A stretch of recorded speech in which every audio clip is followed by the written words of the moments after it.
ਜਿੰਨੀ ਗਰਮੀ ਪੈ ਰਹੀ ਹੈ ਨਾ ਆ ਮੇਰਾ ਦੋਸਤ ਕਹਿੰਦਾ ਆਪਾਂ ਮਰੀ ਚੱਲੀਏ ਮੈਂ ਕਿਹਾ ਮਰੀ ਨਹੀਂ ਜਿੰਨੇ ਆਪਾਂ ਕੰਗਲੇ ਆ ਨਾ ਆਪਾਂ ਟਿੰਡ ਕਰਾਈਏ ਆ ਮੂੰਹ ਮਰੀ ਜਾਣ ਵਾਲਾ ਉਹਨਾਂ ਨੇ ਸੜਕ ਤੇ ਹੀ ਫੜ ਕੇ ਕੁੱਟ ਦੇਣਾ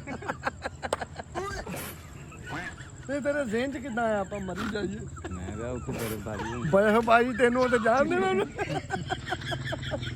ਤੂੰ ਗਰੀਬ ਆ ਮੈਂ ਮਸਕੀਨ ਆ ਆਪਾਂ ਦੋਵੇਂ ਗਰੀਬ ਆ ਬਹੁਤ ਜ਼ਿਆਦਾ ਸ਼ਦੀਦ ਤੇ ਗਰੀਬ ਮਰੀ ਹੋ ਜਾਂਦੇ ਜਿਨ੍ਹਾਂ ਦੇ ਬੁੜਿਆਂ ਦੀ ਪੈਨਸ਼ਨ ਆਉਂਦੀ ਹੋਵੇ ਬੜੇ ਅਫਸਰ ਹੁੰਦੀ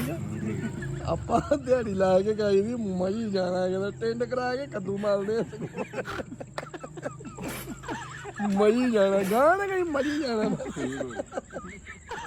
ਉਹ ਮਰੀ ਨਹੀਂ ਜਾਣਾ ਉੱਥੇ ਜਿੰਨੇ ਪੈਸੇ ਲੱਗਣੇ ਤੂੰ ਵੈਸੇ ਮਰ ਜਾਣਾ ਤੂੰ ਮਰੀ ਜਾਣਾ